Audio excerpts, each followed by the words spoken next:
Microphone check 1 2. What is this? It's the 5'7" assassin in the podcast business, and we're back with another episode of QLC TV. My name is Rohan, and I'm the host of this lovely show where I aim to give you authentic insight into the world of music, which will be a primary focus as it's my absolute utmost passion in the world. I just love music.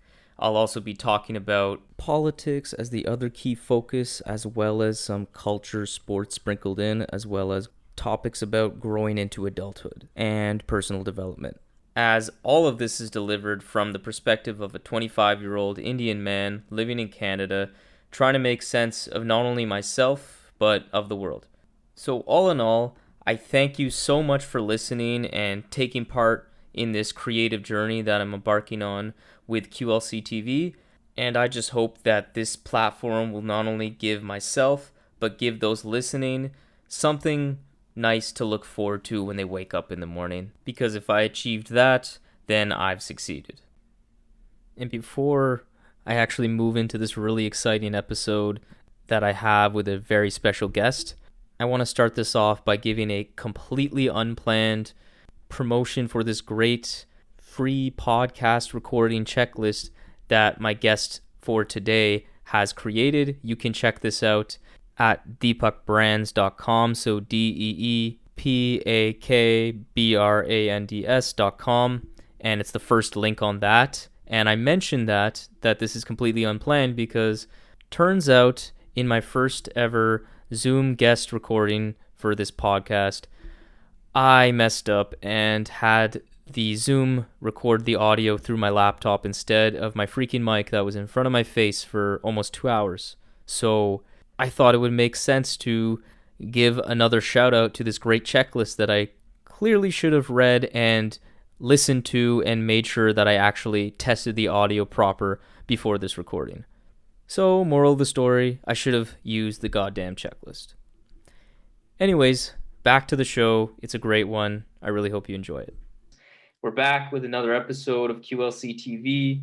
You know, we've already been together in this podcastual relationship for a decade, as in 10 episodes, and now we're at episode 11, and it's a really special one. I'm your host, Rohan Patra, and I'm here with a very special guest, Deepak Sharma. And Deepak is, like me, from Ottawa, Ontario, in Canada.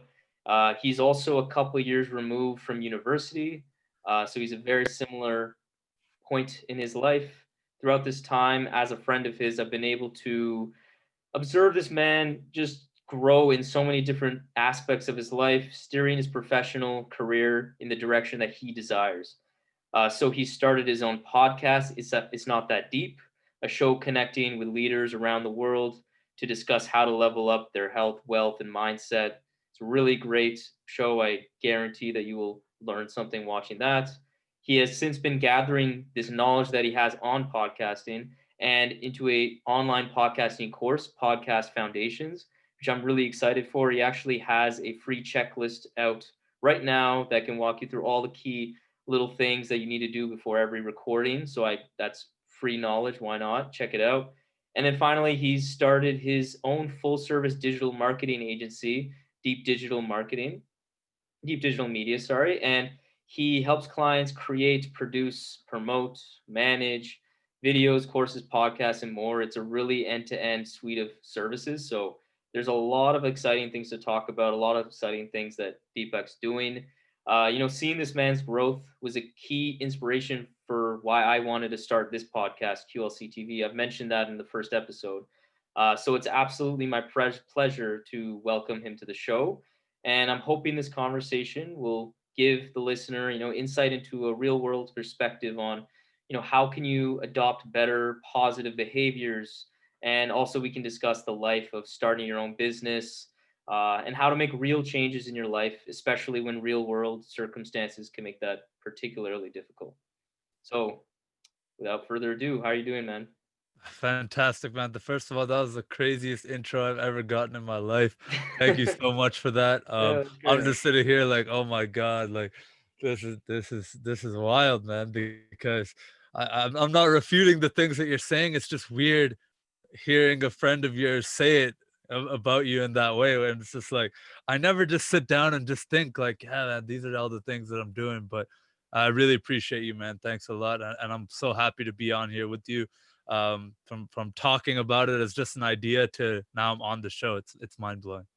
Yeah, no, I definitely like I mean, I can't relate to that feeling just as yet, but I can imagine. It's just weird to hear someone that you've known when you were doing quote unquote nothing until now, like seeing all that change. It's pretty tremendous. So looking at the bio of yours, the podcast course, the marketing agency, you're clearly a creator. So my first question is I wanted to know like did you always know that you were born to or are great at being a creator, or did that come to you over time?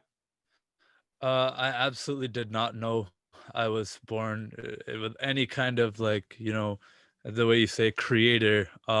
It's so weird for me to even think of myself that way. I just feel like a dude who happens to have some tech that can record me talking shit. Yeah, yeah, yeah. I hope it's okay to swear on here. Oh Um, yeah, yeah, yeah. It's all good. but pretty much, man. Growing up, I always identified as being an athlete. I always identified as, I'm somebody who, is going to go far with football or something like that. But I always, I excelled in school. I did really well in school. And I always thought that, you know what, it might be smart to, branch off and have some other interests as well, in Mhm. addition to just athletics. But that served me pretty well because it did it did help. That's the Apologies cat to you the were talking about. I listener. love it. Yeah, Simba, he's great, but he's very vocal and he'll fall asleep hopefully soon. All good, man. But anyways, long story short, I used to identify more as being an athlete, and then when after finishing university and stuff, I did think that I need some kind of quote unquote creative outlet. Hmm. And for me, it was podcasting. But even to this day, I don't consider myself like much of a creator or a creative, even though maybe by those definitions, I am. Okay, yeah, that makes sense, and I find that interesting because unlike you, like I actually thought I knew.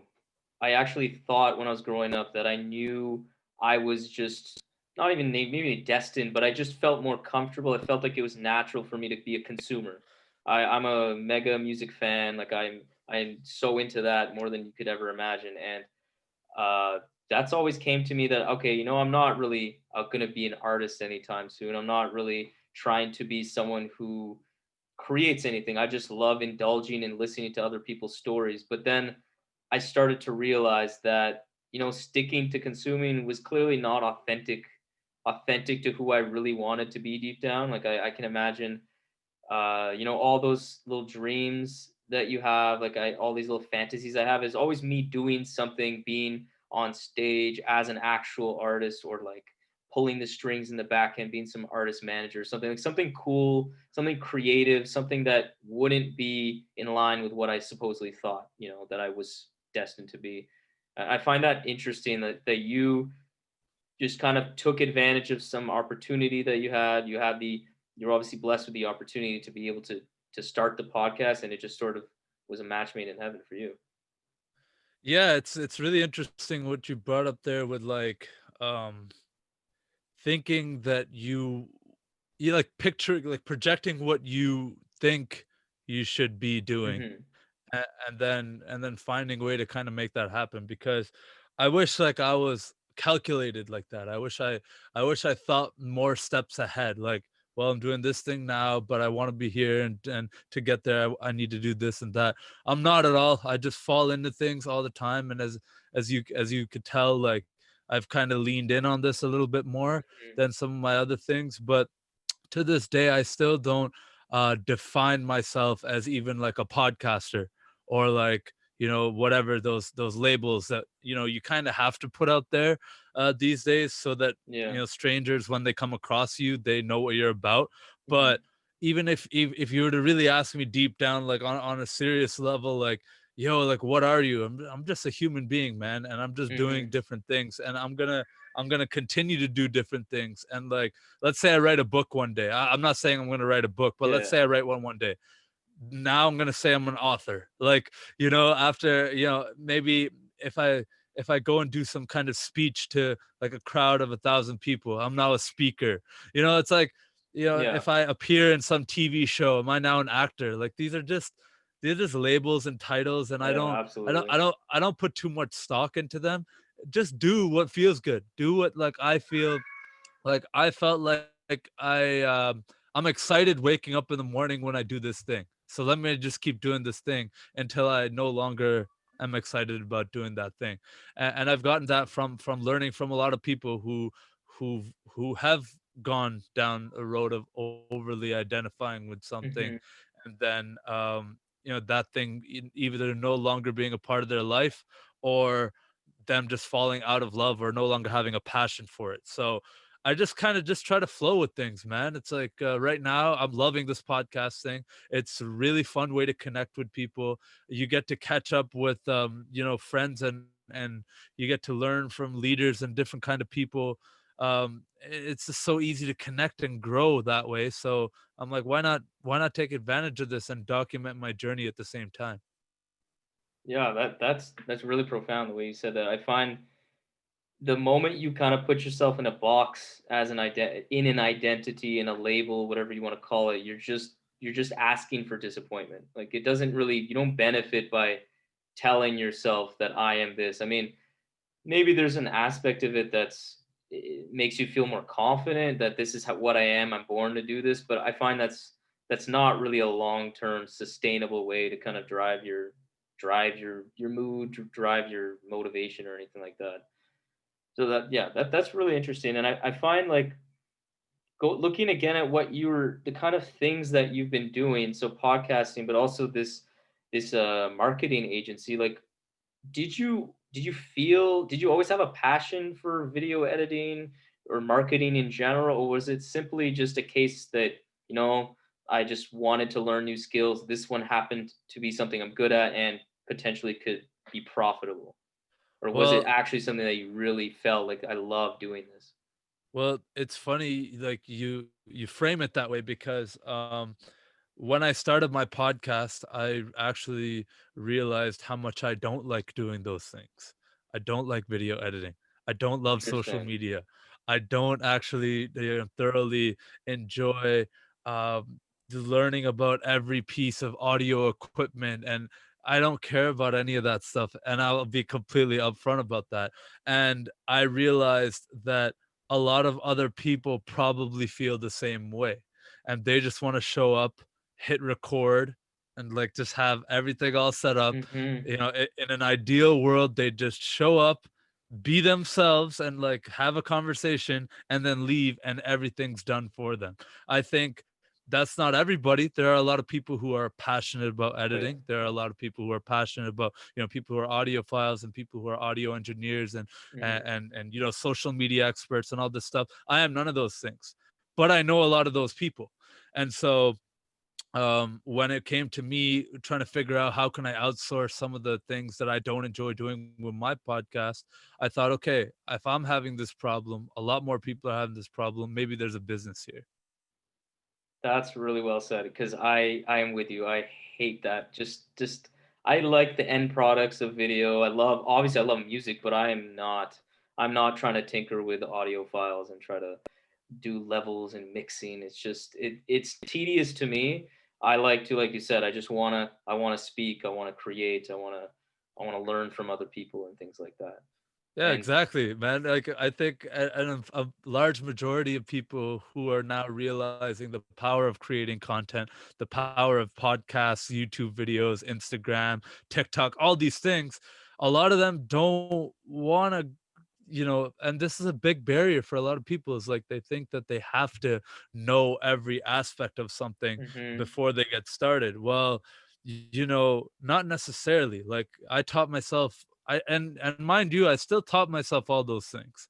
I still taught myself how to edit videos. I still taught myself every piece of equipment that I needed. I still taught myself, microphone etiquette, how to be a better interviewer, what the hell an RSS feed is, like mhm. all these different things that like I don't actually care about like those things don't really don't those things don't move the needle for me in terms of like happiness or passion. Yeah. Those things are just like it's like it comes with the game. It's like we Like a could talk means to an football. end. Yeah. Yeah, it's like if we talk football, it's like an athlete going to practice and putting reps in and sprinting and like Hmm. doing drills and shit. Like they don't no one's gonna tell you like I love drills. Like drills are the most fun thing in the world. Love sweating my ass off and just like, putting in the work. Like some people will say that, but most people they don't actually genuinely enjoy that, but they enjoy going out on Sunday and being able to play the sport that they love and the Hmm. glory and everything that comes with it.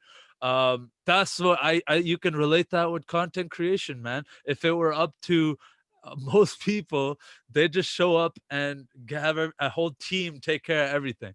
And I'm not there yet, but Hmm.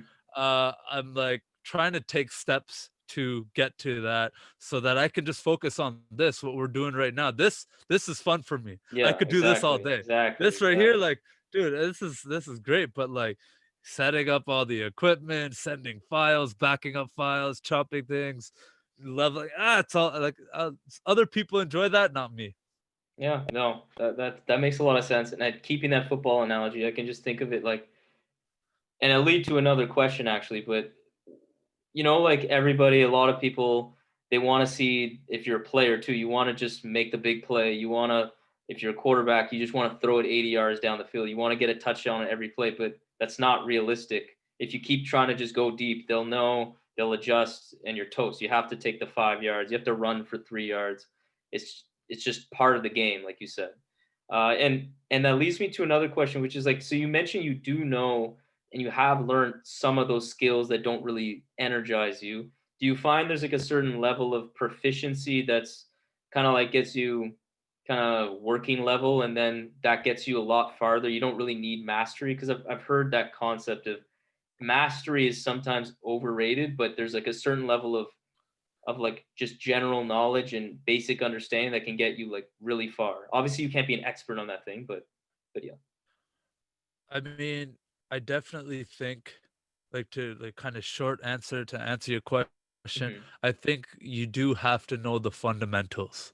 I think there is, if we go back to the football analogy again, you're not just going to throw somebody on the field who's never run an out pattern Yeah. or doesn't know the terminology or the lingo or the vernacular or anything to do with football. If they're treating it like rugby, these are two different sports. They might have some similarities, but I still think it's very important to at least have a base level understanding of anything that, if you're serious about it, like, why wouldn't you, right? Why Hmm. wouldn't you have at least a basic understanding? But I'm able to like have two opposing thoughts in my head, and I also believe that if that's an absolute waste of time for you and you don't even want to know anything and you really do like just want to show up and have a whole production team and staff, it depends how deep your pockets are. Hmm. If that's True. something, if you got money and you want to skip out on all the learning of the things that you can outsource, why even do it? Like, Yeah. if that's not what you want to do, why even waste your time doing it? So that's kind of like, this might lead into like another question at some point, but it's like, my belief in the time and money, that relationship is a Hmm. very interesting dynamic in our society, because we all willingly sell our time for a set amount of money every day, Hmm. to a certain extent.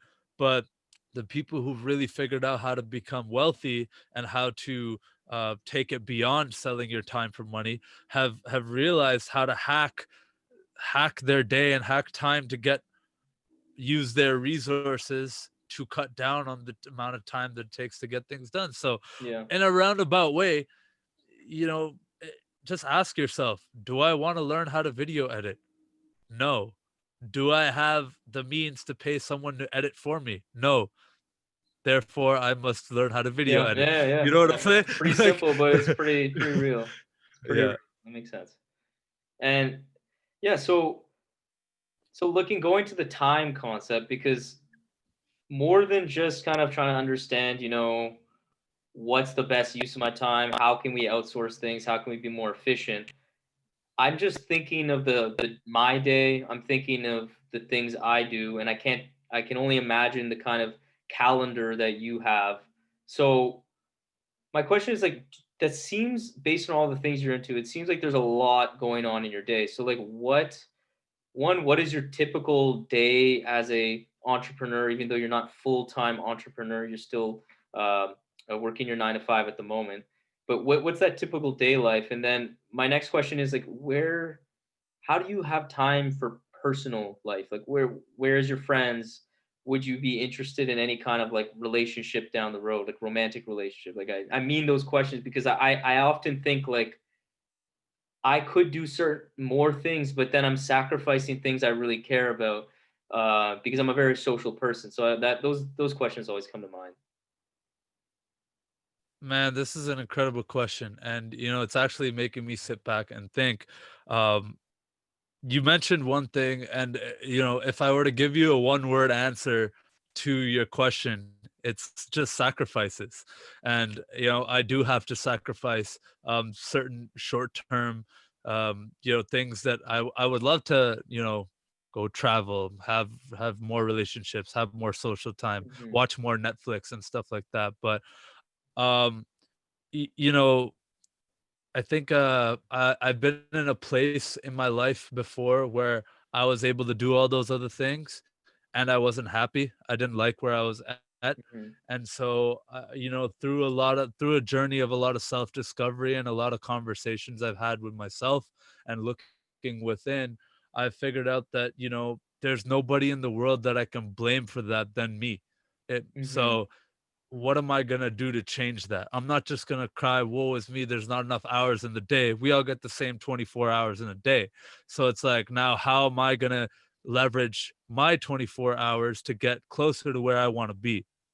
And Hmm. so even framing questions like that to yourself is something we don't do enough of. Like a Hmm. lot of us don't sit down and like check in with ourselves and legit have a conversation like with ourselves with no music playing, no TVs, no screens, and just sit down with like even just a pen and paper and just like word vomit onto a page. Like what's going on? How am I feeling?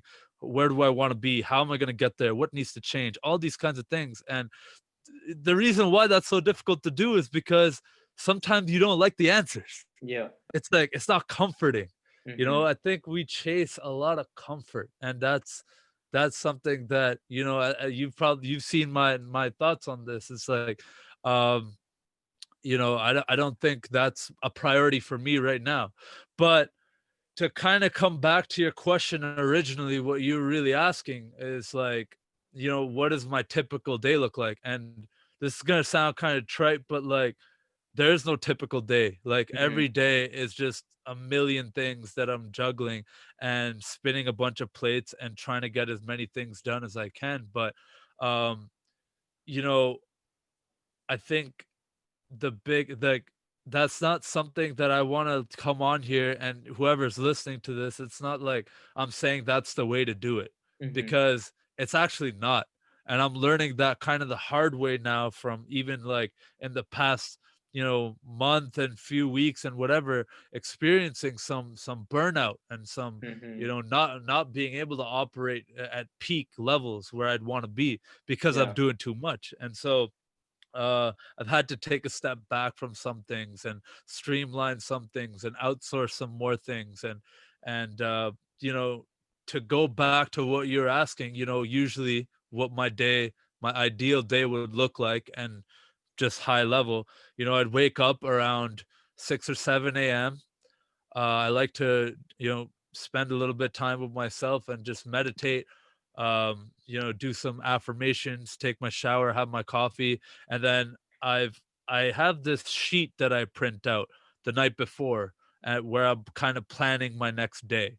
And on that sheet, I have like three major tasks that I need to get done in the next day. And I review that sheet and I look at all the things, like, I write the three major things and then I write a bunch of tasks that it'd be cool if I got these done today too. Yeah. And that's kind of how I fit that into while working a 9 to 5 job, I might have a break here, and then I might fit a call in. And Yeah. then, on my lunch break, I might, quickly go get a haircut. And, I've got a very, very understanding manager who understands that, I'm balancing a few things, and she Mhm. understands that, like, I get all my work done, but maybe not in an 8 hour window. Maybe I go to the gym at 4 o'clock, and I get my deliverable done in by 6. Like, so it's really just a lot of give and take on a lot of different priorities. And I, back to my morning, I really try to get the hardest thing that I need to get done out of the way Mhm. around, before 10 o'clock. I try to do that. I eat breakfast around 11, 12-ish. I actually take a break around 12. I just chill. That's when I just like go outside, maybe Mm. shoot a basketball, maybe go for a little walk. I take that little break, and then usually have a caffeine crash after that, and I need more caffeine, or I need uh, to just immerse myself into some deep work. And then by 3 or 4 o'clock, my brain's fried. Uh, I need to go and move around. I'm a very active person. I need to get movement in. So that's when I usually go to the gym. You work out every Then day? I try to go 4 to 6 times a week, but it's not, I wouldn't say every day. And then Yeah. that doesn't count, like, I try to do yoga here and there, and like Mhm. um flag football on Sundays, as you know. I try to do that Mhm. sometimes. And so uh I try to remain pretty active, but man, like, I know I'm like dragging out this answer. You probably didn't mean me to go this deep into No, it, no, but no, no, it's good, it's good stuff. it's just I think a lot of it is really just listening to yourself and your gut, and like, yo, I need a break, or I need to go harder, and just doing those things and just listening to that. And but it's tough. It's not easy. Like, sometimes I'll be working late into the night. Sometimes I wake up even earlier. And so it's really just flowing a lot, but it won't always be that way, is what I keep telling myself. I don't know if it's true Yeah. or not, but eventually I will be able to step back from some different things, and enjoy a more balanced Yeah. lifestyle. That balance thing everyone talks about. Yeah, work-life balance. I mean, it makes sense, but I find it more people use it more too literally. They think work-life balance is about how can like does this job allow me to work 40 or 37 and a half hours a week, which is like that might be perfect for someone. 50 hours might be perfect for someone. 60 hours might be perfect for someone. Like, or some people work less, but they're super efficient in their time, which is basically the equivalent. Like, I find people think about that That's a what I'd little. like to get to. Yeah. That's what I'd like to get to. That Hmm. level where it's, right now there's a lot of things that I'm doing that is busy work. It's actually not like I'm not adding any additional value by answering this email, by building Yeah. this proposal, by dealing with this client, by, you know, being in the business Hmm. so much. Whereas when you get to the higher level and you see that there's levels to this shit, um the people who like generate the most value work like 3, maybe 4 hours in a day. And so it's kind of incredible to see that like they're working towards getting the high level tasks, and they're really, you don't see many CEOs answering their own emails, Yeah. and like, you know or even owners of companies, like, taking it one step further from that, is like they've optimized their time, their schedule so much that they're just doing the things that they need to be doing. And they can't outsource. Like, I can't Hmm. outsource me for this combo. You know Yeah. what I mean? But I could fucking outsource my cooking.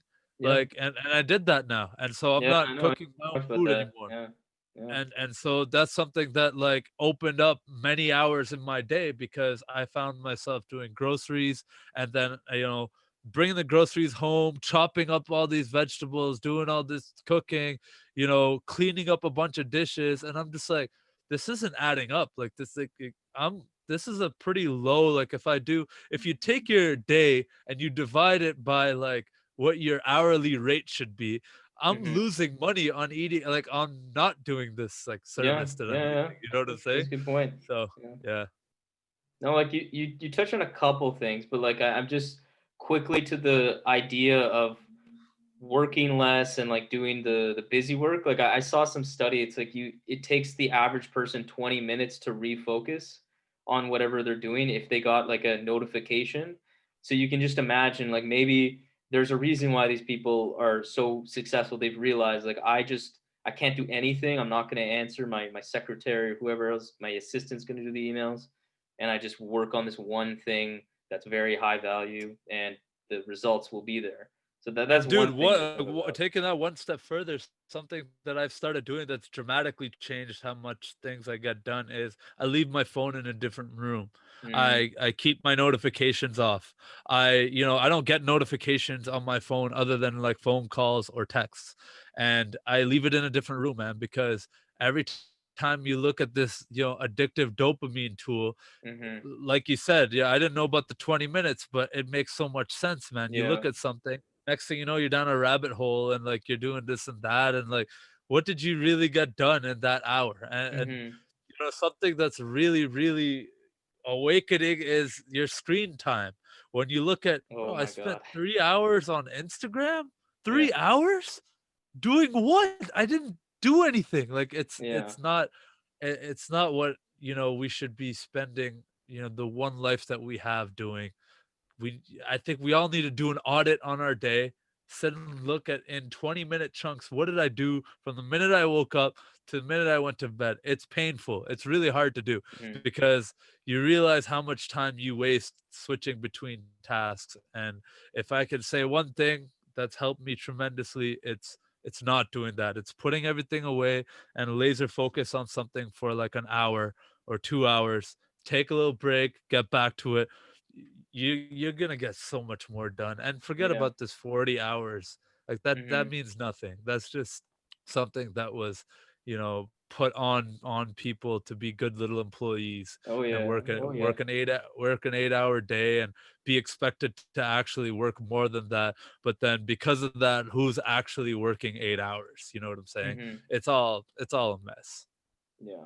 Yeah, and like I find when you're talking about the idea of just trying to focus, like I just I have that issue, not really necessarily with my phone, but sometimes I can just be doing something and it could be a result of my bad habits. Like I like to listen to music when I work, unless it's something like reading, like then I know I probably shouldn't, or at least can't have lyrics.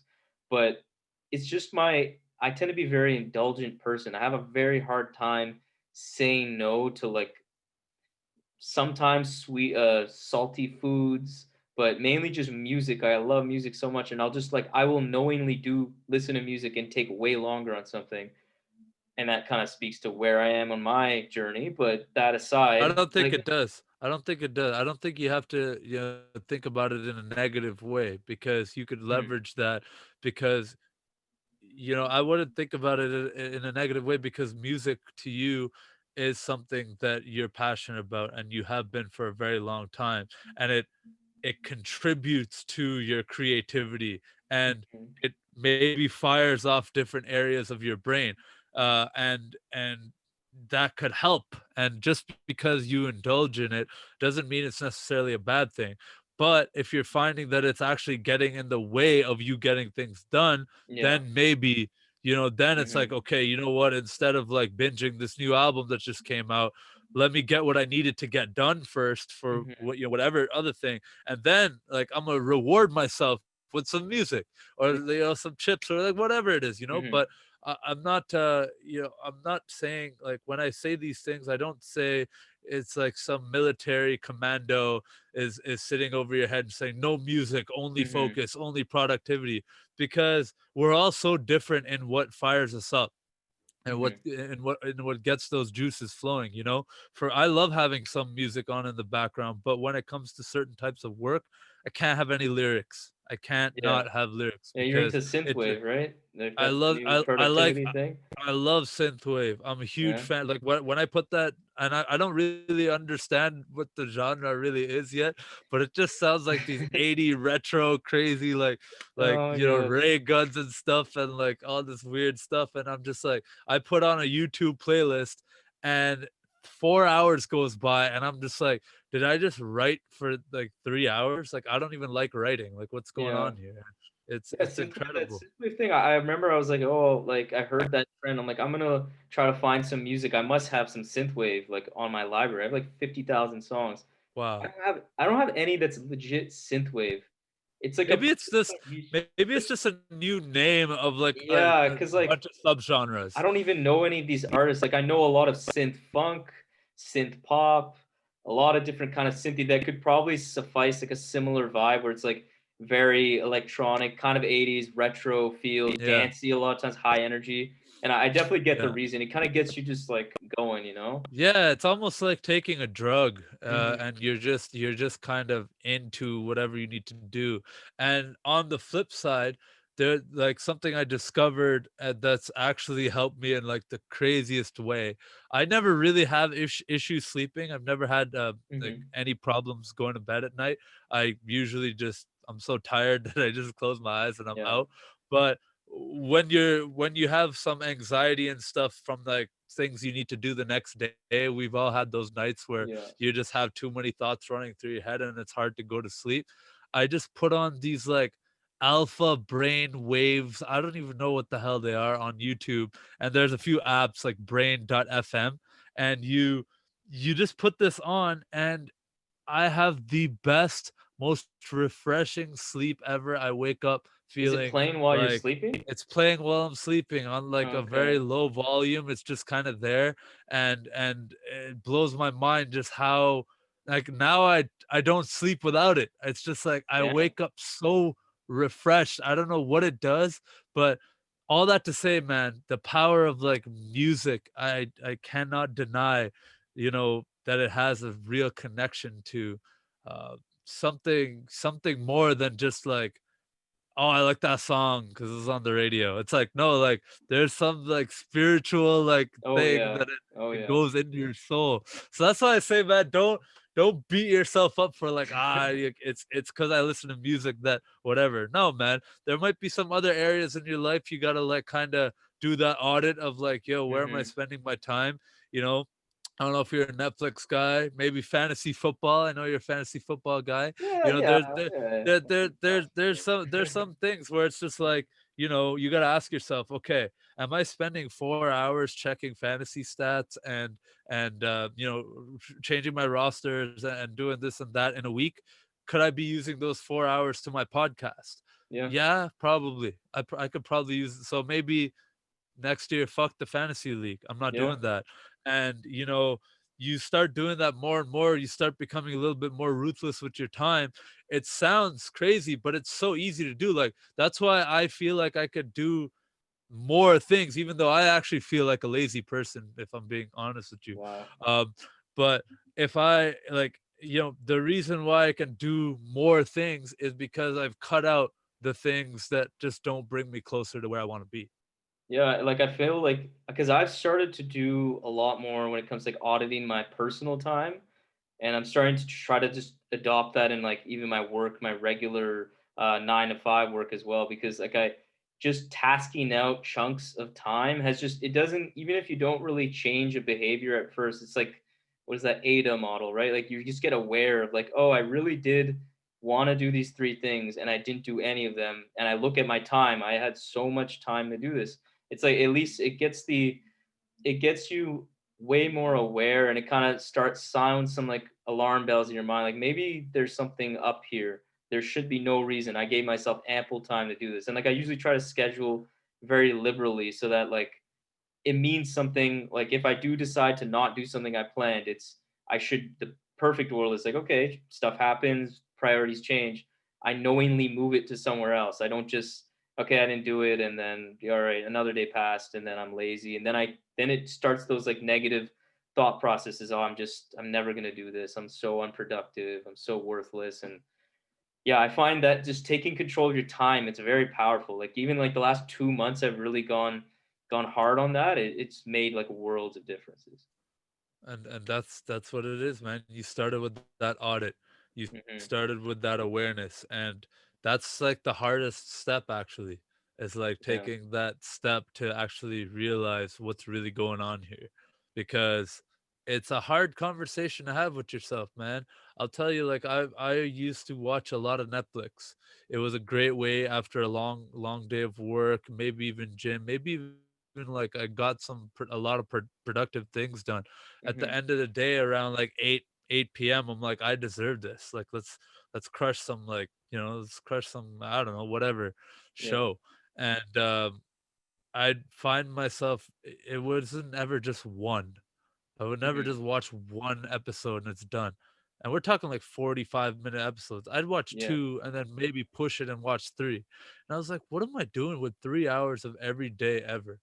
And it just comes down to, man, like, I'm not saying canceled my Netflix subscription now. I'll watch something like maybe once or twice a week. Like I'll put on some TV and just completely unwind. But you Mm-hmm. know, it doesn't have to be a part of your daily routine, man. Like I think we're actually just way too coddled and we're way too easy on ourselves. Even though a lot of people will tell you we're too hard on ourselves, but I think, like, once you're honest with yourself, you're able to start, changing things for you, not for anybody else. Yeah. It's not like I stopped watching Netflix so I could go around and tell people, yo, I hate Netflix, screw Netflix. Yeah. Yeah. Netflix is Yeah. not the problem here. You Mm-hmm. know, if it's not Netflix, it's YouTube. If it's not YouTube, it's Oh yeah, sports. If it's not YouTube's my thing. like, Yeah. substitute the Netflix with whatever. You know what I'm saying? But it's just like the principle is the same. Like, is it bringing me closer to where I want to be? And Just use that filter. I feel like we're not. I feel like we're not necessarily too hard on ourselves or too soft or coddled. I don't feel like we're that. I feel like we're too dishonest with ourselves. Because I think like we can take it both ways. You can be too hard on yourself and you're being dishonest. You're like, oh, I should have done all these things and I didn't, but it's very unrealistic. It was you never had the opportunity to, and you're just getting mad at yourself for something that you don't have. And then obviously the flip side is, oh yeah, I had this and this reason, this excuse, that's why I didn't do this, and then you're too soft on yourself. But I think either way, it just comes down to just not being true, not being authentic, and like really taking stock of your day, taking stock of what you want to do, and be like, am I telling the truth to myself here? Because the truth should set you free, as they say. So Dude, I like, couldn't agree more. That's actually a great way to put it. Just being honest with yourself. And it's very hard. we make these contracts with ourselves all the time. I'm gonna stop drinking. I'm gonna wake up early and go to the gym. And one of the worst things you could do is break a contract with yourself, because, like you kind of mentioned before, it creates these negative feedback loops, which is just, you just want to avoid that Hmm. completely. Yeah. So when do you think you really started to go down, like, I don't know, categorize it as like personal development, self-fulfillment, like what was the spark and like when did that happen to you in your life? I reached a really bad point in my life while I was in university in the second year. I had put on almost 80 pounds of fat. I'd gained, not the freshman 15, I gained like the freshman 50, and that compounded. Yeah. And, a lot of this, had to do with my eating habits, but more importantly, what it had to do was with my mindset. Hmm. And I was just not in a great place. I wasn't sure of anything that I was doing. University, I felt like I had to do too many things, and I felt like I had to be involved and I had to get good grades, but I had to have a social life, and I Hmm. had to do this and I had to do that. And it all just really hit me like, like a ton of bricks, because I wasn't playing any sports at the time. Oh Before yeah, that, true. I had always had a sport to play. It's not like I was playing football and trying to do these things. Like, you know my eating habits stayed the same as if I continued to play football, but my exercise habits did not. And so, with the university, and the first couple of years was a big shock to my system, and I did a lot of indulging, bro. You Hmm. want to talk about, every Friday night I'm at the bar with a bunch Hmm. of new friends that I just made. I'm socializing, I'm joining every club. On paper, I'm doing everything right. Like, Yeah. socializing, I'm networking, I'm, Mhm. doing this, I'm doing that, I'm getting decent grades, I'm crushing whatever. But I never had conversations with myself. All it was about was external validation and like, well, checking these boxes that Mhm. society made for me. It's like you got to do this, you got to get in the co-op, you got blah blah blah, all Yeah, this, yeah. all this bullshit. And I never really took the time to sit down with myself and be like, "Yo, dude, what the hell is going on here?" And so, you know, it didn't happen overnight when I was just like, "I'm gonna change." It was like having that like 50 times and falling Yeah. down and getting back up, and I'm gonna start on Monday, and then falling down and then Yeah. getting back up, and then keep on doing that till it got to a point where I was like legit like, "Yo, what's wrong, man?" Like to me, like, Yeah. why? Why can't any of this stick?" And Mhm. I guess I can't pinpoint one moment where things changed, but you know, while I was working at my job, I got to listen to a lot of podcasts to kill times, like to legit kill time. Interesting. And uh for me, listening to some of these people on these podcasts completely transform their lives and be in much worse situations than I was. Dude, I Mhm. was in a great situation. What the Yeah, hell am yeah, I even definitely. complaining about? Um, Listening to that, I guess, gave me such inspiration to change myself. And so I did. I got the weight off. I you know, I started eating better. I started meditating. I started exercising a lot more regularly, playing sports. I just brought the things that bring me joy back into my life, and I learned how to manage stress better and not to eat my emotions and not Mm. to, overindulge in alcohol. I still like to drink, but I don't need it. And Yeah. along this journey, I've proven to myself a lot of things, and that's kind of why I feel like I'm going to be super successful, is because I'm not actually doing this to prove it to anybody else. I'm literally doing it to prove to me, like, yo, Mhm. can you do this? Like, hey, motherfucker, like, you think you can't put up that weight? Like, hey, like, yo, you think you can't like do this diet for a month? All right, bet. Or like, it's almost like it's just how I hype myself up. And I'm not saying that's going to work for everybody. It's what works for me. And I was able to kind of get to a position where I've become extremely self-aware and get to a point where I know how things affect me. I know how I feel, and I could just be 100% authentically myself. There was a point where I was almost ashamed to talk about like that I gained a bunch of weight, and that I never even wanted to show anyone a photo of what that 300-pound Deepak looked like, Mhm. and but now I embrace it, dude. It's like, you know what? Who cares? I actually don't care what you or anybody thinks, and that's not a negative thing. It's like, to me, it is what it is. Everyone's gonna have their opinions about whatever things. If one person could get any kind of inspiration from me just being myself, I won. That's it. And And it's a so, it's a sign of your just transformation. it comes back to being yourself, man. Yeah. I appreciate that so much, man. And I feel like I haven't transformed yet. We're all transforming at all times. I'm still Oh, so yeah. vulnerable Always and in figuring constant out so change. many things about myself. Always, man. Constant work in progress. And that's why I use a lot of these tools to like write things down and like actually, how are you feeling? Because you have receipts you could go check. And Yep. to me, one of those is podcasts. And it Mhm. comes back to the podcast because, dude, we're recording this conversation right now. 20 years from now, if someone asks me, when you were 24, where was your head at? What were you like up to? I'd be like, Mhm. I can't really answer that right now as a 44-year-old, but why don't we go to YouTube and check it out? Like that's where I was at. Boom. And so it's a beautiful time we're living in, man. And I think if people woke up and tried to look at the beautiful side of life a little bit more, Mhm. you'd realize that the world's not like going down in flames, man. It might seem like that if you pay attention to all this news, all this negativity, all this constant fear and war and injustice and blah, blah, all these millions of things. If you constantly feed your information diet with that, that's how you're gonna feel. That's gonna be your worldview.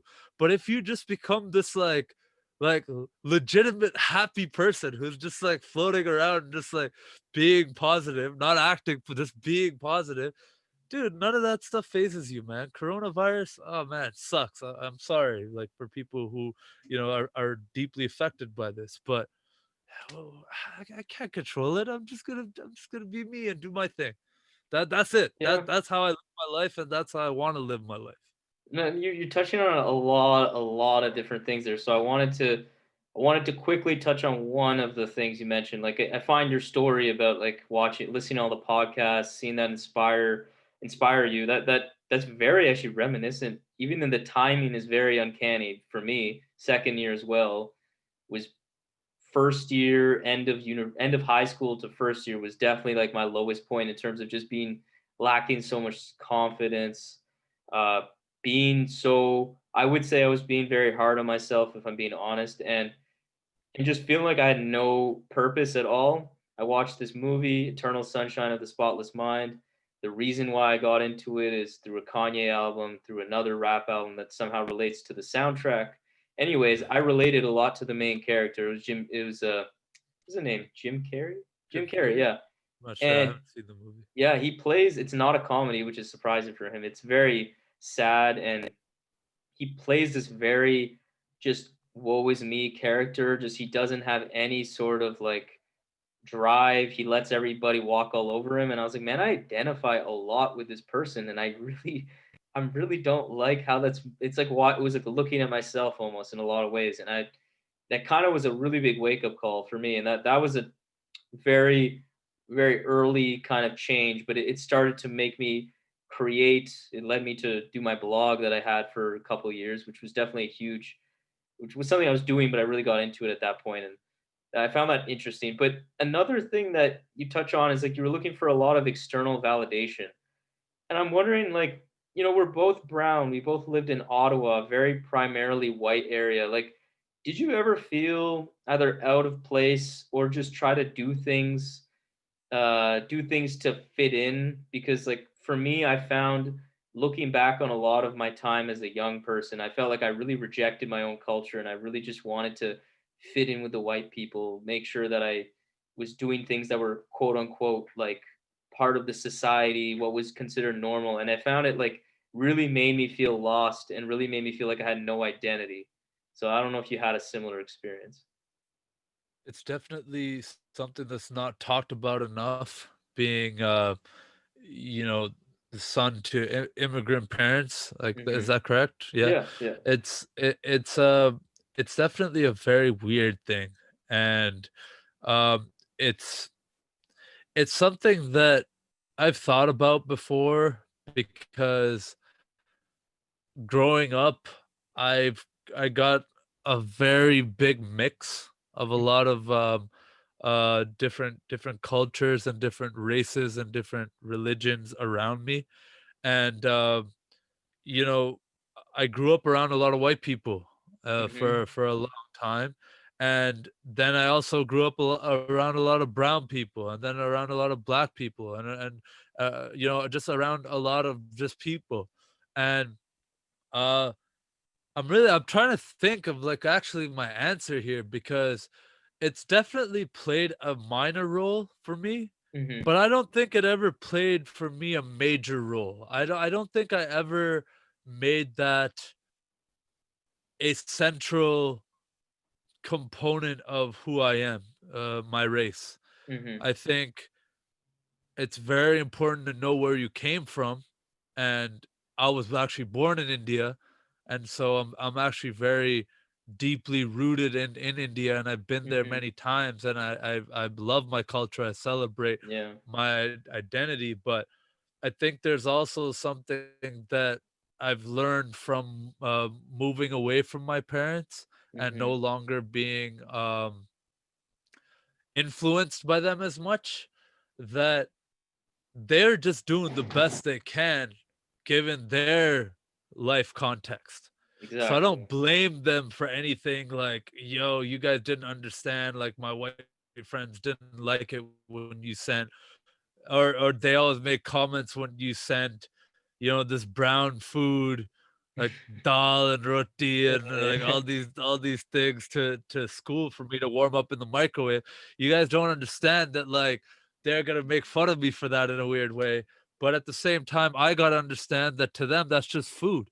Yeah. So you know what I'm saying? It's a weird like struggle a little bit, but I never let it define me. I really I think and you as well. I think a lot of us kind of just rose above that, but there's definitely a certain point where we're confused, and it's just Mhm. like, who do I try to emulate? Who should I be like? Should I be like my black Exactly. friends? They seem like they got so Yeah, much that's confidence exactly and where it is. swagger.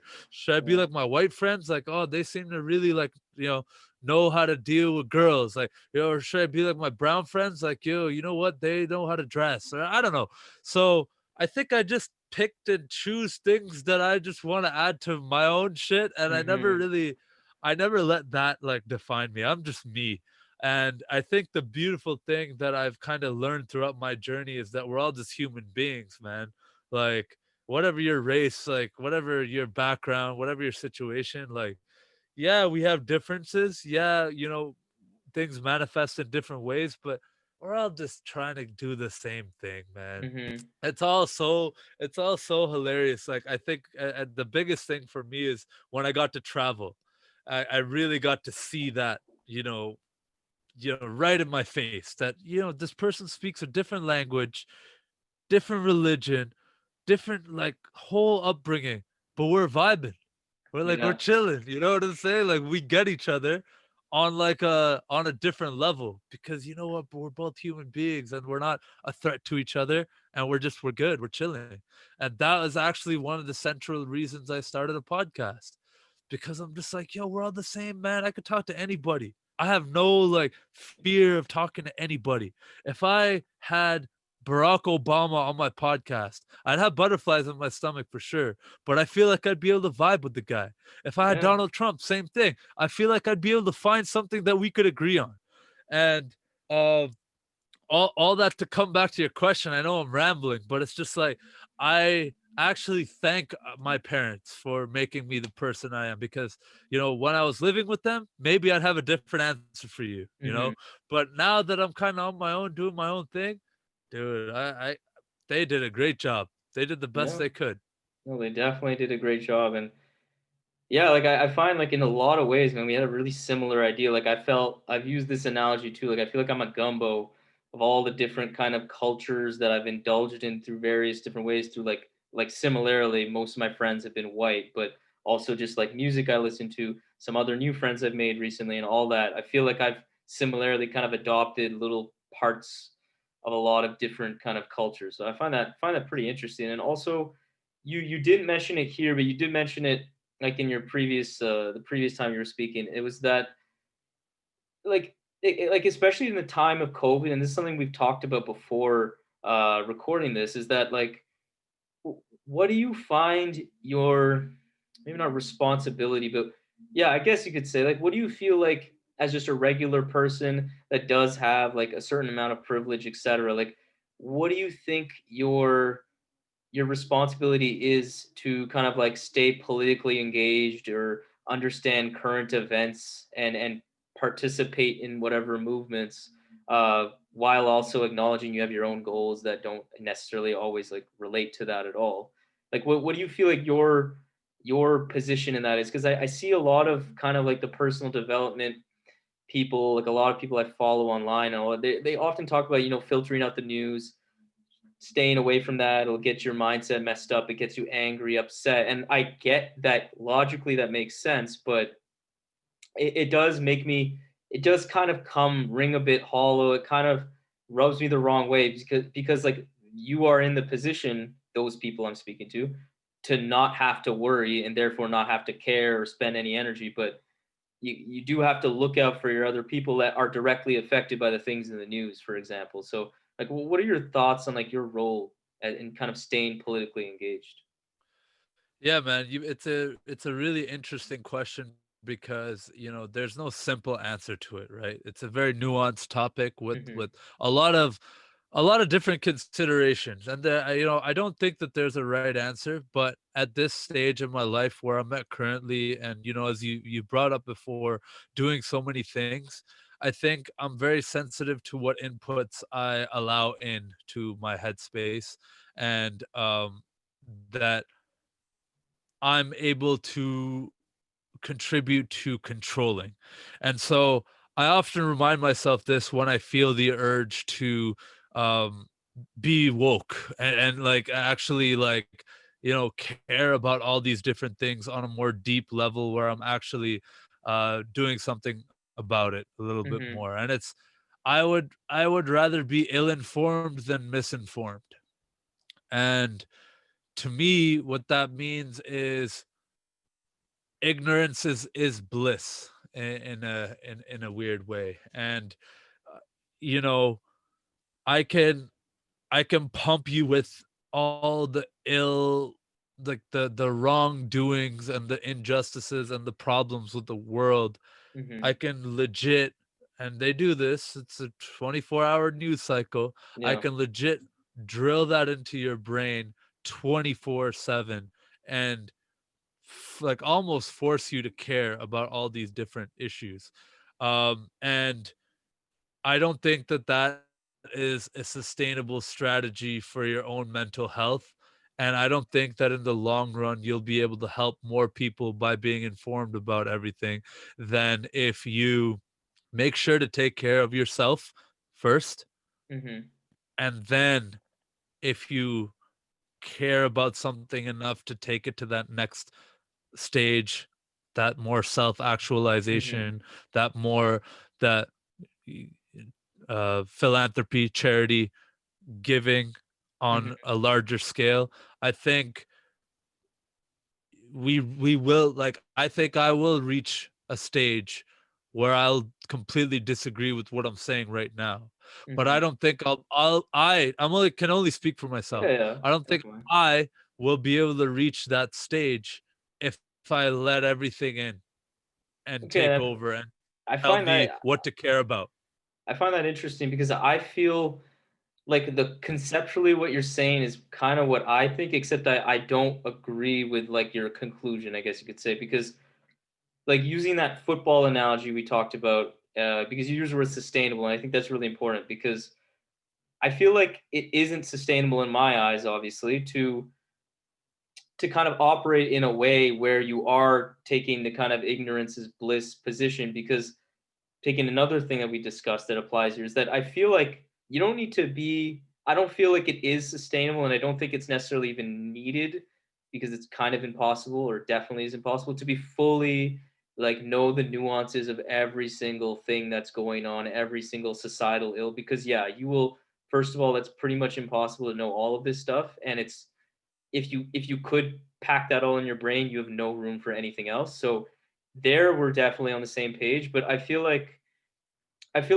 on the other hand, I feel like it isn't sustainable for people, no matter if they later on in life want to kind of shift their, I don't know what you call it, energy or energy allocation. Like I don't feel like it's sustainable in the immediate time when people aren't like on your same schedule, where they will really need people to at least understand the basics of a lot of different things that may not affect them, may not benefit themselves at all in the short term or ever. Like, for example, obviously, like anti black racism, like, I'm not ever going to be a subject to that, but I know that knowing this, knowing certain nuances about it, of this whole issue, knowing how some systems work, it is, I find it's not only like my responsibility, but I find like it is genuinely unsustainable to not, if we all took that approach, because then there wouldn't be enough people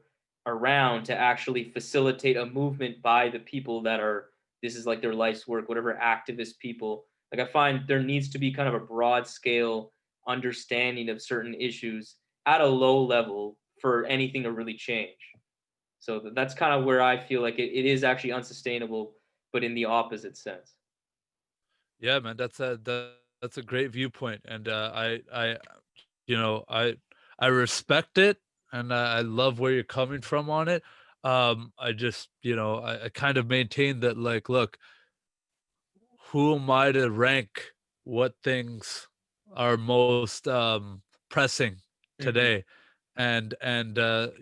Who is anybody to tell me what to care about in the shortest term? Like, you must care about this, and you must care about this right now, Mm-hmm. and here's why.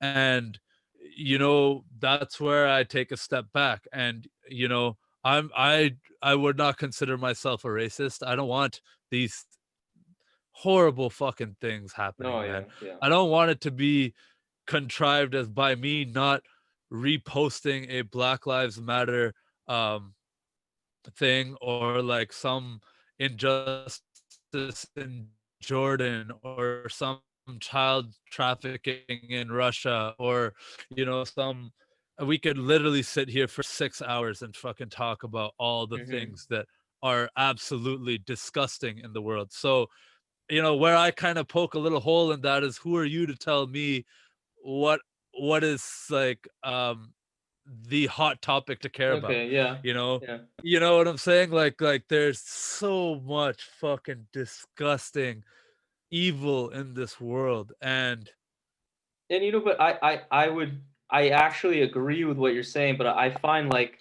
that doesn't need to there doesn't need to be a person who says this is what I guess we say there's doesn't need to be a relationship between the and messenger and the receiver where one person And needs I to get that, receive and that.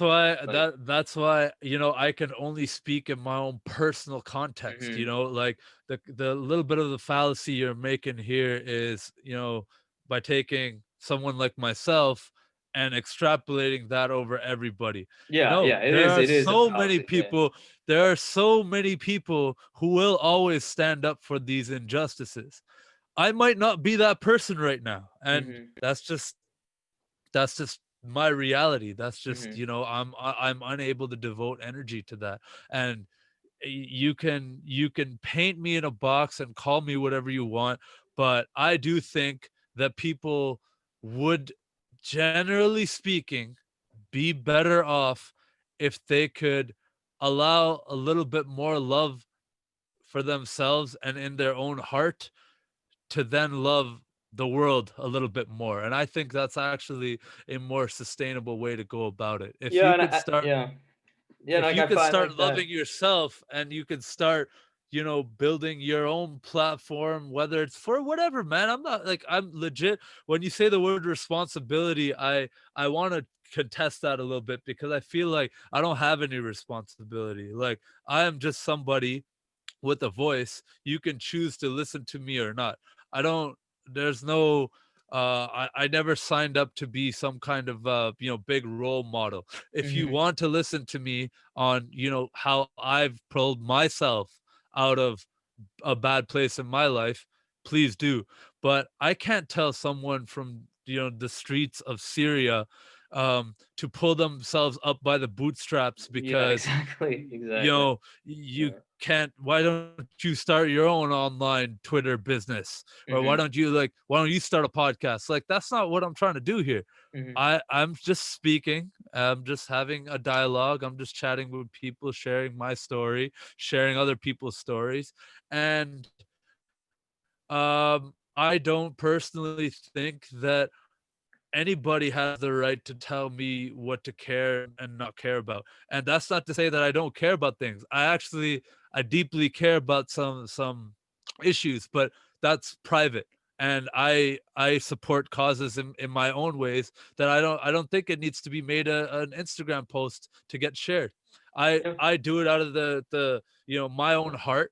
And I know that I can make a difference for certain things, but I know that I can't make a difference for a lot of things.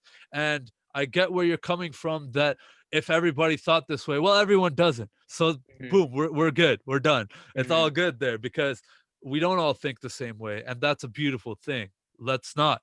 That's okay. That's Yeah, great. yeah. Actually, we need activists. We need woke people. We need people who are going to push agendas forward. And I'm not that person. I know myself this much, and we've talked about self-awareness today. I know I'm not the guy. And even when I share a black square on Instagram, and I later realize that that actually did nothing, Yeah, that is nothing. You know Yeah, what? yeah, You get what I mean though? yeah, It's a slippery slope, man. yeah. Like It is a slippery slope, and I'll I think it starts to get a little bit convoluted with what's actually making change. And aren't we past the stage of awareness for a lot of these things? So what's actually getting changed, and what policies are being written to change these things? Who's funding these things?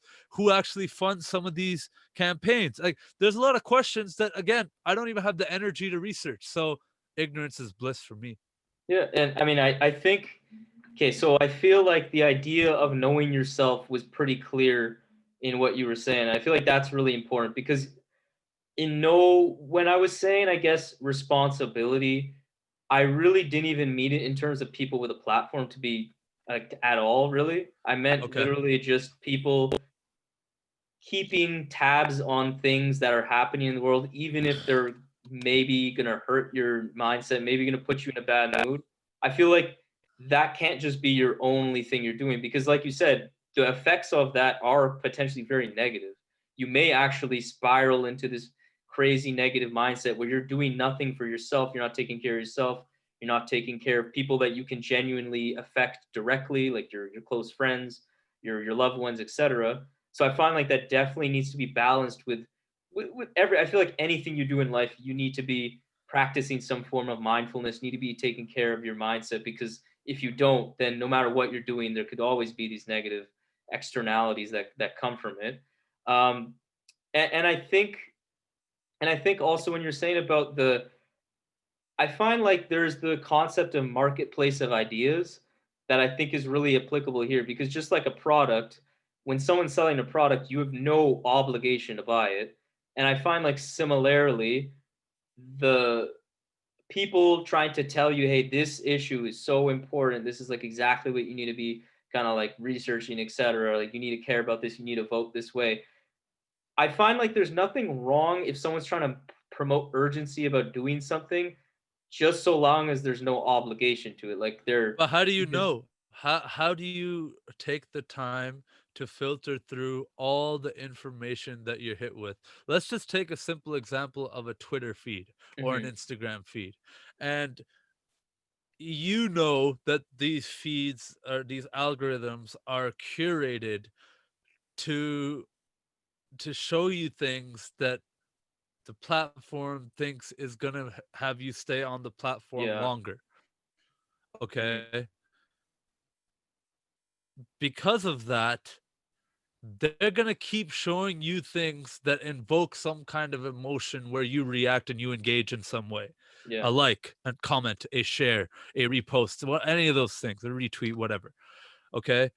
You're being subconsciously programmed into doing something. Now, I'm not saying that every single thing that you're being sold or you're being told to care about is malevolent, is a bad thing. mhm, Okay. But we don't currently have something that's a filter that could that tells tells you what the actual facts are, like an yeah. I know what unbiased, you mean. an Yeah, with no agenda. Like like it's a tough thing for me to talk about because it sounds so insensitive if you take it for face value. But um if if I see a post on something going on in Yemen right now, some, mhm, you know genocide, I don't know, some crazy thing, yeah, right? And someone's saying, share this for awareness. And it's like, okay. And then you find out later that this person who created this account to share for awareness to get donations just pocketed all the money. mhm, And it's a cynical view to look at the world. And there's so much pure people out there who are sharing great news, or sharing yeah, things that people do need to know about. But right now, I think my easiest filter is like, let me just not let these things in because it's mhm, going to take me, I'm going to go down a 4-hour rabbit hole on YouTube trying to find out what's actually going on. And then YouTube's colored by people with their own agenda. And then I'm getting hit with ads, and then I'm doing this, and then I just wasted 5 hours trying to figure out what happened in Yemen, and I still don't have actual answers. And Yeah. so I'm right now, me personally, I'm at a point in my life where I don't have the time to research what really happened at 9/11. I don't have the time to You should. No, research it's what. funny. It's not See, funny, but it's the see, see, conspiracies are funny. See, it's like all these kinds of things, man. It really just comes down to how many hours do I have in my day? What am I doing with them? And is it bringing me closer to my goals? And it sounds selfish. It sounds self-fulfilling. And you know what it is? Because if I can't take care of me, I know what that looks like. I know what it Hmm. looks like when I let external things in. We talked about it earlier in this call. I know where I get to. I Yeah. know that I start internalizing that negativity and start feeling like the whole world fucking is just a dark and shitty place. But Hmm. it's not, man. It's just not.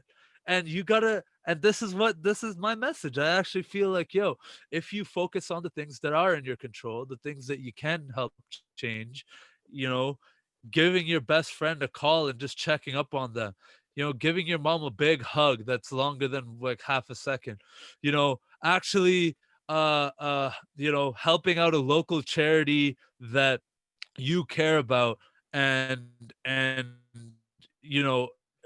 it's a cause that really is near and dear to your heart for whatever reason, you know, even just like, even, I don't know, doing those things to me is way more powerful than what people consider on like social media and stuff as like, yeah, I'm gonna just go to this protest. Like, okay, we all have the right to protest, and I think it's really important to protest if you're standing up for something. But like, are we looking at any of the outcomes? Are we looking at like change, or are we actually trying to get things changed? I don't see that, and I don't see actual change. I just see the conversation just happening again and again, and things related to an election, and then things related Hmm. to, it's a big mess, and I don't have the energy for it.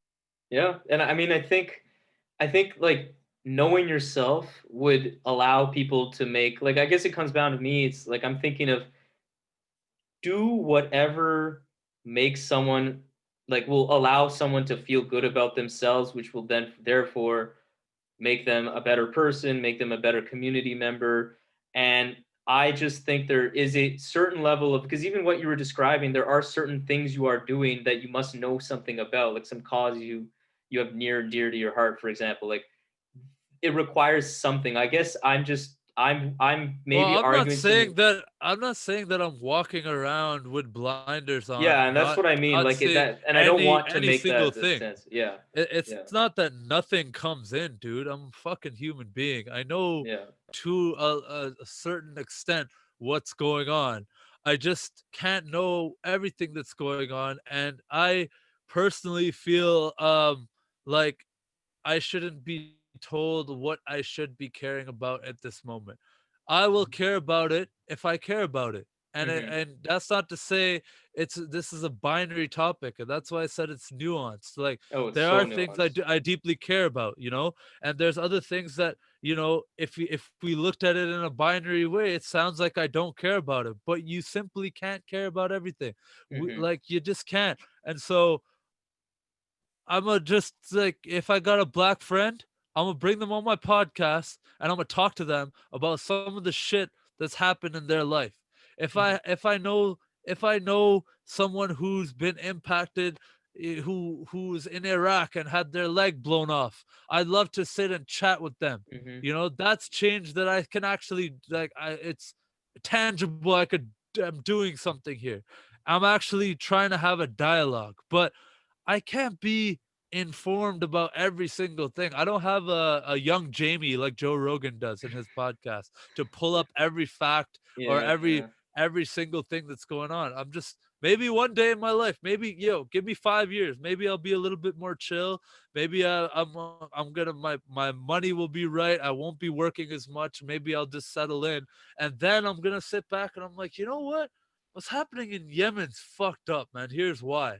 And I did my research on this, and I dove into this, and I looked into their history and their politics and all the geopolitical and all the, all the different Mm-hmm. things that have went on to lead to this thing happening right now. And here's why it's fucked up, and here's why you should care. Maybe I'm not taking that off the table, but I'm talking about right now, bro.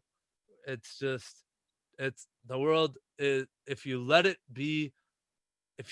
all in, you're just gonna have a very shitty view of everything.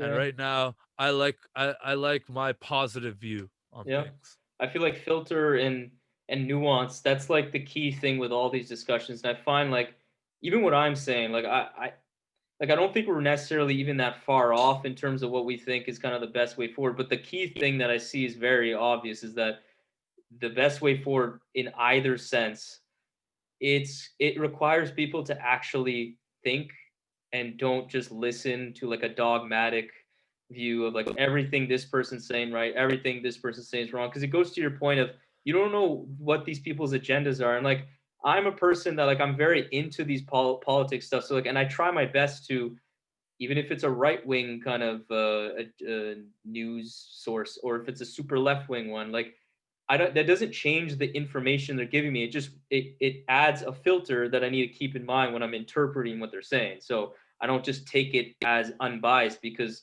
there's very little that's unbiased. I feel like it's all Yeah, about but bro, are people you trying to sitting be down nuanced. and with a CNN on one screen, Fox News on another screen, and then three independent sources, and looking, and then a Wikipedia page here, and then three YouTube videos and a podcast on it? Like, you can't. And No, you that was definitely one can't. topic. And Yeah. so, and so, if that, you said something very, very big there, is that you're interested in it. What if I'm just not? And that's what I said. You got to know yourself, Yeah, because I know for me, it doesn't necessarily have that negative, like, oh, I feel like everything is sky is falling kind of idea. yeah. Uh, but it's And I all think because I this know actually myself. speaks to how you and me are different, though. I've met a lot of people who share your view on this, and who are like, I'm actually going to suggest a couple people to come on your show. Oh But yeah, definitely uh like that. pretty much, man. um I I personally, I don't like diving in on any topic. That's why, like too deep on any topic. That's Mm-hmm. why I call my podcast "It's Not That Deep." I like to know enough surface level about something, so I don't sound like a complete fucking idiot. You're Like, a so I'm generalist just then. like, Yeah, not exactly. I'm a yeah. generalist. I don't like ever getting into the weeds. And that manifests in so many things that I'm doing in life. Did I become a video editing god? No. I learned enough to edit a video. And this applies to so many areas of my life, that I like to keep it that way. Like, Yeah. I don't want to just be like, go down these rabbit holes and like absolutely know a topic. It doesn't interest me. But I like but to that's just know a what little bit about everything. I consider the myself like a, sorry, go ahead. no, I'm saying that that's like that makes sense, because you I find you are very different than me in the sense that you're very much a big picture person, a vision person, and I don't see myself that way. I'm more of like I'm kind of a generalist like with you with some things, but when I'm really into something, I like to know, I like to analyze every little piece of it, and that's how I get energized. I'm like an Yeah. execution person in that sense, but No, I love that. and I I have the meet trouble so see many the big people. picture.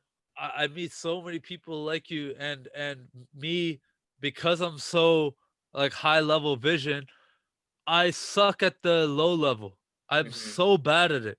And that's not to say you or me are right or wrong about any of this shit. It's just like how we're kind of wired, and how we operate, and how we move.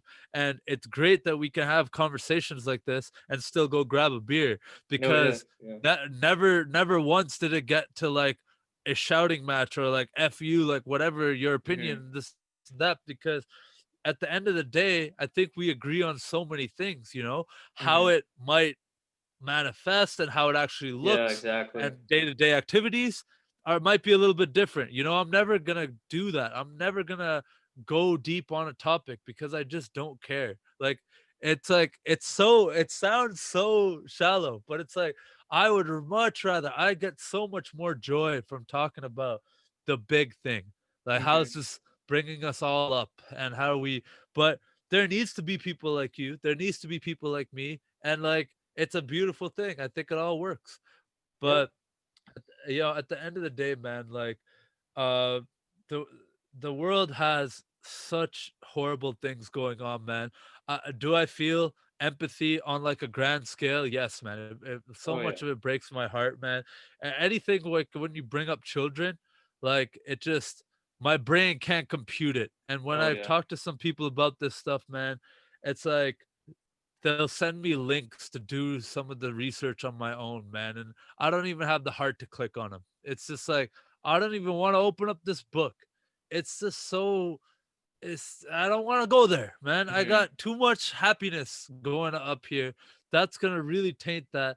And you could call me a bad person for that and an ignorant or this or that. And that's fine, man. But right now, at the stage I am at in my life, I can't change that. Yep. I I can't. I unfortunately I don't see how me right now can go and make real change for that to happen.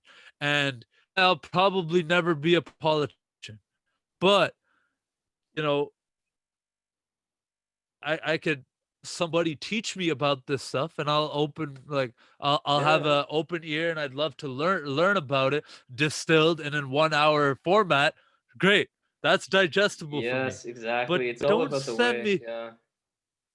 don't send me 10 links from all these different sources and 3 documentaries and a YouTube video and this Epstein doc and this like I don't bro I Mm-hmm. just lost 3 days on Yeah. a rabbit hole. And Mm-hmm. mind you, I've done that before and I hate it. I hate what happens. I just get into a bad space and it's not good for me. Yep. So that's just that's me, man. That I don't want to make like I think we've been going on for a little while now, but like Yeah. I don't know if if you want to move on topics, but I'm glad we had this discussion. It's great. No, no, I was trying to move on here because I think we've talked about it, but I think this is really, illuminating. At the end of the day, it's just know your lane, support the people that are into this, listen with a curious mind, with empathy, and Yeah. we'll all be better off with that. Yeah, I'm not going the opposite direction and saying Yeah. fuck all your efforts. Yeah, You guys yeah. are pieces of Yeah, shit. no, no. And No, I because know no that one and it's listening will think that either. that in its own right is having like done your research and digging your heels in on another stance. I'm Yeah. not even taking either, man. I'm just like, Hmm. bro, just uh Yeah. yeah. So I mean, I think like it's actually interesting. I had some other questions that we already talked about. I was trying to see like what your thoughts are on like the current climate, just like the world climate. We've talked about that in a very many different kind of ways. So, I just wanted to kind of end it on a couple more questions. Just like I'm gonna call them quick QLC questions, just because they all have the same letter, no other reason. And it'll hopefully kind of liven it up. We've been having a pretty serious conversation recently. But first, I want to ask like when you when you eventually move away from your 9 to 5 job, whenever that may happen, what do you think you'll miss the most, What do if I any? miss the most If any. about the job? Not the Or job itself, but just that lifestyle, like the 9 to 5 lifestyle. being able to turn it off. That's a beautiful thing, man. And that's one Yeah. thing that I think is so underrated about being an employee.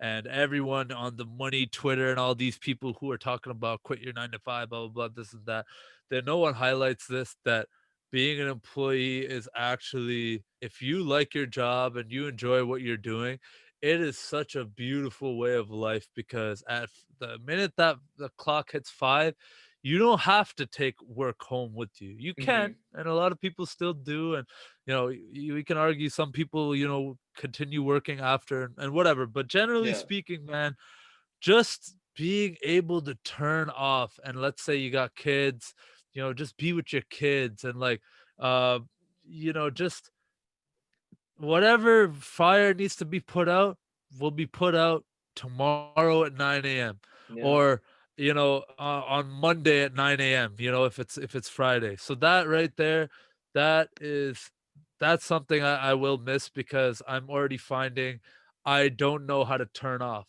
I really don't. When you're building a business, literally there's no it doesn't stop. There's nothing like there's no 5 p.m. Mm-hmm. You have to create your 5 p.m. You gotta like legit set a hard like, yo, after 8:30 I'm shutting down. Yeah, set And if you boundaries for don't yourself. do Yeah. that, you're susceptible to burning out very quickly. Mm-hmm. You gotta do that, man. But at the same time, if you wanted, you could work all night and all day the next day and still not be done what you had to do.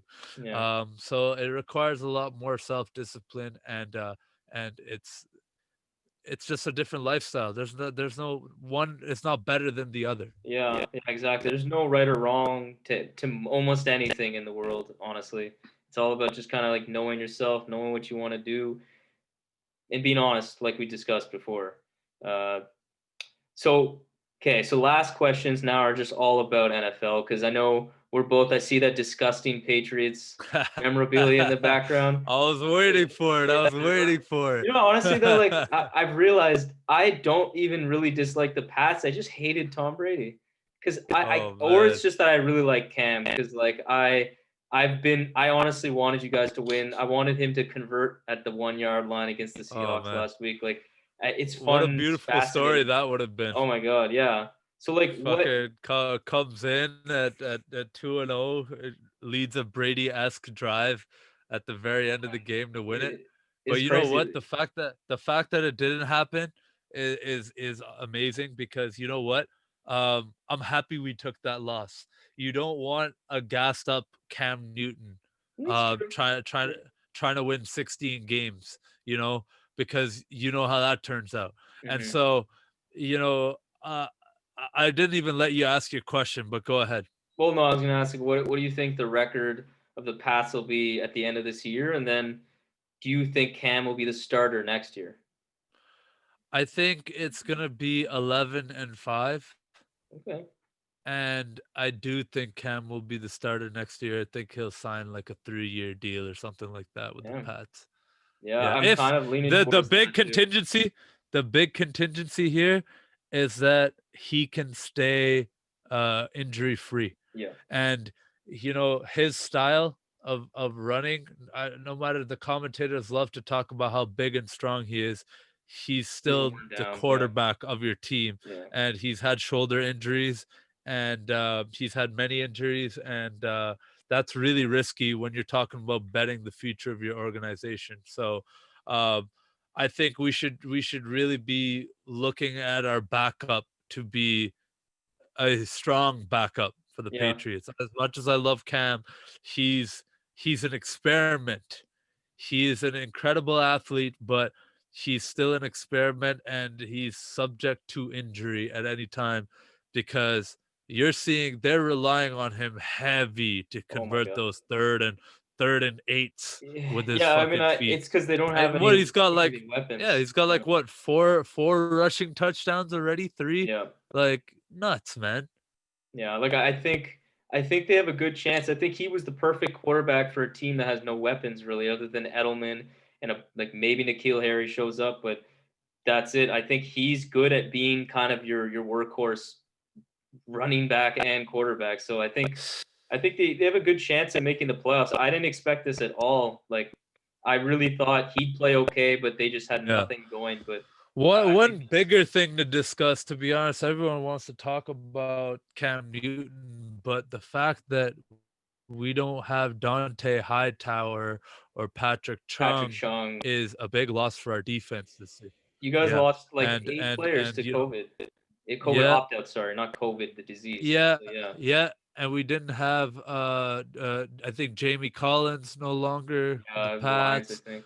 Yeah, and Jamie Collins is a playmaker, man. Uh, Lengthy guy. yep. I don't remember now. now I'm mixing things up, but you know, a few more really big defenders gone, and our defense has been fine. You know, it's hard to gauge after what I consider two preseason games, but you know, it's gonna just be interesting to watch, man. I'm a Patriots fan till I die. I love me some Tom Brady. Hmm. He's done great for the organization in the past 20 years, but you know, it's the smartest thing the Patriots could have possibly done, man. It's To ridiculous. They you gone for know, nothing. and for both, Yeah, yeah. no, it's Uh, really good for him too. yeah, it's good for him too. I think for him, it's like he's got that chip on his shoulder still to can I prove to all these motherfuckers that I can go win A without Belichick, B when I'm 43, Yeah, and C in one of the hardest divisions in football. yeah. No, I'm so fascinated with this year. I'm so happy they're able to still have it. Fingers crossed it finishes the whole season, but there's so many good storylines. And Yeah, man. yes, who do you think is the last question here? Is who do you think is going to be in the Super Bowl and who will win? Oh man, I want to. I have this romanticized idea that it's gonna be Pat's Bucks. Oh I my know that's not gonna God. happen. I know it's not gonna happen. I know it's not gonna happen. But I'm gonna stick with that answer because if it happens, I want you to send me this Oh recording of yeah, me yeah. saying, You're gonna do it. You're gonna manifest it. You're gonna manifest that. Yeah, "Dude, how imagine that storyline." Just in it'd be like crazy. there is no better storyline I in the don't even know league who right I'd root now. for. I think I'd root for the Pats. I straight up think I want Cam to win it. It'd just be funny because it's the ultimate Belichick It- versus Brady, literally in a game to win it all. yeah. That's like too much. Yes. Yeah, no, that'd Yes. be amazing I though. think that would be so crazy to watch. I'd root for the Pats too, but I'd want it to be a close game. I'd still want Tom to like have this last, 1 minute in overtime left comeback.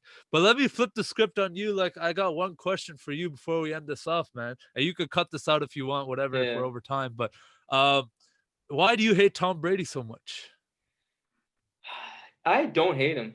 You That's like literally just I said you do do. say it, and it's funny that you catch me in it because like I love to hate him. I guess that's the It's like truest how answer. people hate LeBron. Oh It's yeah, like it's like like I'm people obsessed who with know Tom Brady. LeBron is fucking Yeah, incredible.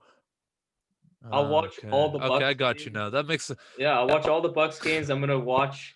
I've watched more Pats games than any other team, and that even includes but the it like Broncos. explain that psychology though. Like I want to Because understand because I actually don't get it. It's like you want to watch him lose because he's so good and he's just so on top, or is it like something like I don't know. Like help me understand because I'm so obviously biased. like I think it actually speaks to like, and people talk about this with LeBron too, but like I feel like it actually speaks to an insecurity of mine. To be brutally honest, like I think I always root for the guy. Like I used to be a big What Peyton the Manning fan. underdog? Because he No, is no, no, no, the not the. underdog. Okay, okay. Well, Who do you root for? there's a lot to go into this. He's not the underdog for the last like 10 years, but he was. Yes, true. But I feel like I root I for the still guy. think I even disagree with that, man. Even then, in Really? the last 10 years, he has still had to fucking Okay, scratch he and claw has, and but fight anyways, I with feel like he's a sometimes guy no that. receivers. Like, True, true, but he's had a always very good coaching and a good system. And Josh McDaniels, I would put him in the yeah, Hall of Fame. Just putting that out incredible. there. Yeah, He's like a legend. But yeah. I'll say the reason why is because I tend to always root for the guy that isn't the guy who tends to be good under pressure. Like I always want someone to remove their choker label. That's why I gravitated towards Peyton Manning just because I kind of like started to understand football. And I was like, man, why do they think he's so much better than him? Oh, it's because he doesn't do as well in the playoffs. And it's something that hits me. It's like, man, I would hate to be so embarrassed like that, like that guy who chokes, like Paul George and the Clippers this time around in the NBA. Like I found myself rooting for Paul George so much, even though I don't care about anything about this team.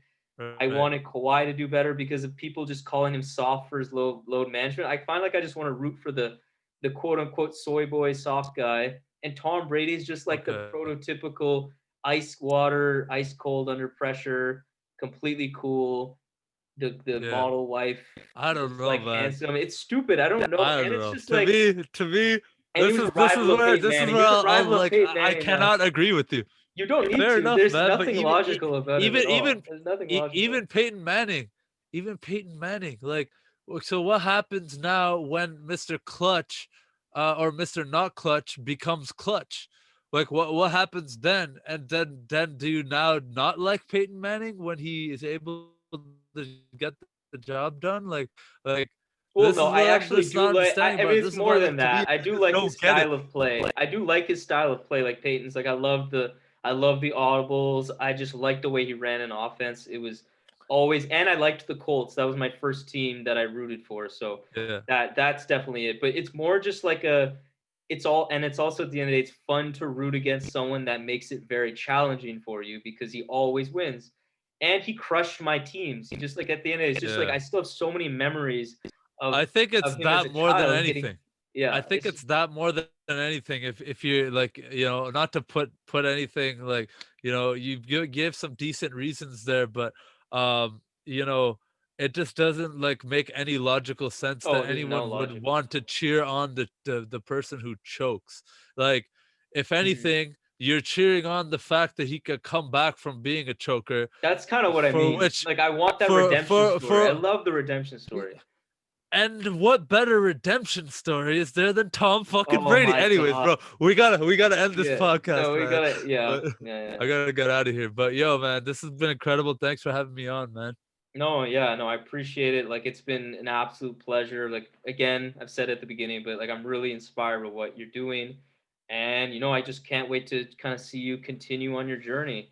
I think we touched on that core idea of change and knowing yourself through a myriad of different ways. So I hope a lot of people like learned something and enjoyed the conversation. So I'll end it here. The floor is yours. Tell everybody, how they can follow you, what's next with you, what do you have going on? Yeah, thanks so much, man. This has been great.